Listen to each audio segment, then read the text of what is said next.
An 84-year-old grandmother went to bed in her own home, locked the door, and by sunrise, she was gone. No witnesses, no screams, just a tampered camera, a forced entry, and a ransom note demanding millions in Bitcoin. And the more investigators dig, the more it looks like she was taken across an international border before anyone even knew she was missing. Welcome back to Cold Case History. I am going to walk you through every detail of this case: the footage, the forensics, the suspect behavior, the DNA, and the digital evidence trail. If you are new here, subscribe now and hit the notification bell. We cover every update on cases like this one the moment they break. And trust me, this one is not finished breaking yet. Let's begin at the beginning. What started as a local missing persons report out of Tucson, Arizona has exploded into a high-stakes international mystery that has rattled investigators, shaken a prominent American family, and raised deeply uncomfortable questions about whether the systems built to protect citizens can follow them when those citizens are carried beyond the reach of American law. Nancy Guthrie, 84 years old, a grandmother at the center of a family that includes one of the most recognizable faces in American television news, disappeared under circumstances so calculated, so deliberate, that the word kidnapping barely does it justice. Her son Cameron Guthrie has stepped to the front of this story with a theory that has fundamentally reshuffled the investigation. He believes his mother is not in the United States. That assertion, he insists, is not born from grief or desperation alone. It is built on information that law enforcement is actively withholding from the public. And the deeper you look at this case, the harder it becomes to dismiss him. The night Nancy disappeared was the kind of evening that makes tragedy feel impossible. January 31st, 2026. She had spent the evening at her daughter Annie's home, sharing dinner with Annie and her husband Tommaso Cayan. By all accounts, it was ordinary and warm, the kind of family gathering that anchors a person to their life. When the meal ended, Tommaso drove Nancy back to her house. The route was unremarkable. Surveillance cameras along the way captured the car moving through the quiet Tucson streets without incident. Footage later confirmed that Nancy entered her home, and the door was secured behind her. Neighbors heard nothing unusual. The neighborhood was still. Nancy Guthrie went to sleep in her own bed, behind her own locks, with every reasonable expectation that she would wake up the next morning. She did not answer her phone. That was the first crack in the silence. Nancy was a woman of structure, of habits built over decades. She had a church commitment on the morning of February 1st, and when she didn't show and didn't respond to calls, the concern that had been quietly building in Annie's chest became impossible to contain. Annie drove to her mother's house. What she found there erased any hope that this was a simple misunderstanding. The home bore the unmistakable marks of forced entry. Furniture was disturbed. The signs of a struggle were evident. And the security camera mounted on the exterior of the house, a device meant to be a watchful eye, had been physically manipulated. Someone had reached up and deliberately blinded it. This was not a burglar who panicked. This was someone who had studied the house, understood its defenses, and moved against them with precision. Federal investigators recovered partial footage from that compromised camera, and what they found deepened the dread. In the grainy frames, a masked figure approaches the property in the pre-dawn darkness, moving with the kind of deliberate calm that does not belong to someone improvising. The individual reaches up and adjusts the camera lens before entering. This was a tactical entry, a professional removal. The Pima County Sheriff's Department immediately treated the case as a kidnapping. Sheriff Chris Nanos publicly confirmed that the evidence supported the involvement of more than one person. The FBI was activated almost immediately, and a financial reward was announced as forensic teams descended on the home, collecting trace DNA and building a digital timeline of the night's events. Within 2 days, the case took a turn that confirmed the worst fears of the investigators. A ransom demand surfaced. It was sent anonymously to a local news outlet, and it was followed by a second, and then a third communication. The final message demanded millions of dollars, payable in Bitcoin. The choice of cryptocurrency was not incidental. It was a deliberate operational decision made by someone who understands how money moves across borders and how to ensure it cannot be traced or frozen by American financial institutions. More disturbing than the demands themselves was what the messages contained. Specific, intimate details about the interior of Nancy's home, details about the layout of her living space and the location of her medication, none of which had been released to the media. These were not guesses. This was insider knowledge. To the investigators, it was a chilling confirmation. To the family, it was a fractured, agonizing signal that Nancy might still be alive. The Guthrie family responded publicly in a way that only they could. Savannah Guthrie, an anchor whose face is known to millions of Americans, stood beside her siblings Cameron and Annie and made a direct appeal. There was no professional distance in that moment. There was only a daughter and a sister, her voice stripped raw, begging for the return of an 84-year-old woman who needed her medication to survive. They pledged cooperation with any financial demand. They asked the kidnappers to recognize the fragility of the woman they were holding. The sight of those three siblings, hands joined, speaking into a bank of cameras with faces hollowed out by fear and sleeplessness, turned this case from a regional story into a national wound. People across the country stopped and watched and recognized the particular horror of loving someone who has been taken. But underneath the unified public face, the clock was running. The ransom notes had introduced urgency that the investigation could not ignore.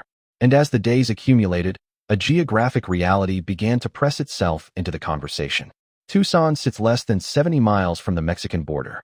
A vehicle leaving Nancy's neighborhood in the early hours of February 1st could reach that border before sunrise, before any missing persons report was filed, before anyone even knew to look. As the second week of searching began, the investigation shifted gears. On the night of February 13th, law enforcement converged on a residential address near East Orange Grove Road, roughly 2 miles from Nancy's home. The response was not subtle. Sheriff's vehicles sealed off the surrounding streets while FBI units and SWAT teams moved into position. Mobile forensic laboratories were deployed to the scene, a detail that signals investigators were not just looking for a person but for physical evidence left behind. The operation lasted over 12 hours. Forensic technicians moved in and out carrying sealed containers of material to be analyzed through investigative genetic genealogy and other advanced methods. Sheriff Nanos, at a briefing the following morning, confirmed the raid was directly tied to the Guthrie case and referenced active leads, but offered nothing further. No arrests were announced. The silence around that raid became its own form of information. Simultaneously, 60 miles to the south, federal agents executed a coordinated stop in Rio Rico, Arizona.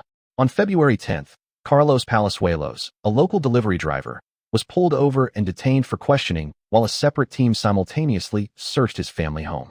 The timing of both actions, simultaneous and deliberate, was designed to prevent any destruction of evidence or contact with other parties. Investigators had focused on Palazuelos because his physical profile was consistent with the figure seen on the tampered camera footage, and his work as a delivery driver gave him legitimate access to residential routes throughout the area. His home was searched through the night, with agents concentrating on digital devices and route logs. When he was eventually released without charges, Palazuelos took the rare step of speaking publicly. He stated he had no connection to Savannah Guthrie or any knowledge of her mother's home.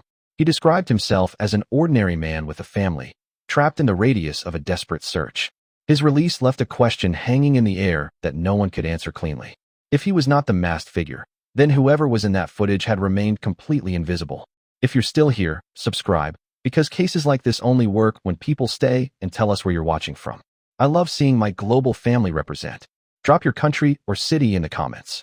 The failure to identify a suspect from the Orange Grove raid or the Rio Rico stop forced the investigation into an uncomfortable reckoning.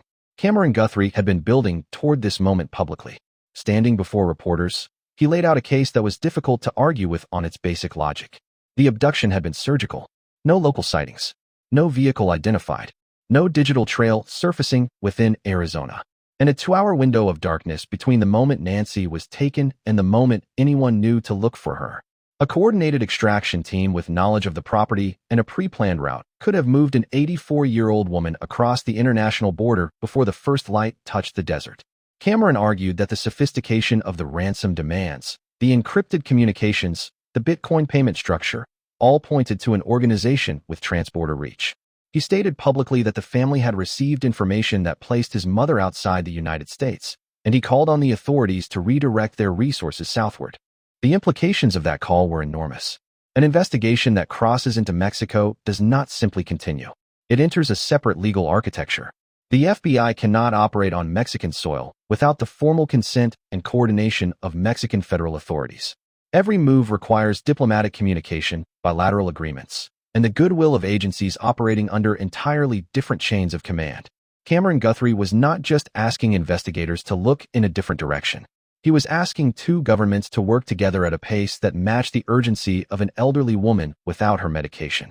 The FBI moved to address this by activating specialized border liaison agents whose role is precisely this kind of coordination. Their deployment was publicly acknowledged, and it served as a tacit admission that the Mexico theory had graduated from speculation to a primary investigative threat. But the diplomatic gears turned slowly. Within days, the Attorney General's office in the Mexican state of Sonora issued a formal statement contradicting the FBI's account. According to the Mexican authorities, no official request for a coordinated cross-border search had been received through the proper legal channels. The two agencies were, in effect, describing two different realities. American investigators said coordination was underway. Mexican authorities said no paperwork had arrived. That gap, administrative in appearance but catastrophic in consequence, was exactly the kind of void that a sophisticated criminal enterprise would design for. While governments debated process, the clock continued. Into that bureaucratic silence stepped ordinary people. Advocacy groups and volunteers began printing and distributing flyers featuring Nancy's image across border communities. Her face appeared at crossings in Nogales, at transit stations in Hermosillo, and in remote villages throughout the Sonoran interior. The posters carried text in both English and Spanish. They emphasized not just the reward but the medical reality. This woman needs medication to survive. The grassroots network that formed around this case transformed Nancy Guthrie from a statistic into a face, a grandmother, a person whose life was measurable in days if the right person did not come forward. Citizens on both sides of the border became extensions of an investigation that the governments involved had not yet fully synchronized. What has made this case so difficult to process, beyond the fear for Nancy's life, is the forensic picture that has begun to emerge from the fragments authorities have allowed to become public. Nancy's pacemaker had become, in a grim irony, a witness to her abduction. The device's remote monitoring system logged a disconnection or out-of-range status at 2:28 in the morning on February 1st. That timestamp aligns directly with the moment the masked figure on the exterior camera footage was manipulating the lens. What that synchronization means is that Nancy was moved away from the technological infrastructure of her home so rapidly that the medical device tracking her heart lost contact. She had no time to trigger an alarm. No opportunity to call for help. The entire event lasted, in operational terms, only minutes. Federal profilers examining the ransom communications have reportedly noted a troubling internal contradiction. The messages contained details that only someone with direct knowledge of the abduction could possess, confirming their authenticity. But the language and structure of the writing, its education, its measured tone, its deliberate avoidance of traceable phrasing, suggests an author with significant sophistication. The gap between a masked, armed intruder forcing entry into a home and an eloquent, encrypted ransom demand is not a small one. It points toward an organization in which the person who physically took Nancy is not the same person now managing her captivity or conducting the financial negotiation. That layered structure makes the investigation exponentially more complex. And then there is the issue of the missing vehicle trail. In a modern suburban neighborhood, the near-total absence of a usable vehicle signature is almost statistically impossible. Traffic cameras, automated license plate readers, residential doorbell systems, and commercial parking infrastructure form an overlapping net that is extraordinarily difficult to move through invisibly at 2:30 in the morning. The official silence on whether any vehicle has been identified either means the kidnappers used plates and countermeasures specifically engineered to defeat that system, or it means investigators have the trail and are running it quietly in a way they cannot afford to surface publicly without compromising an active operation. Cameron Guthrie and his family have interpreted that silence as the former. Investigators may well be operating with the latter. Both possibilities are terrifying in different ways. Nancy Guthrie's home sits empty. Her medications sit uncollected.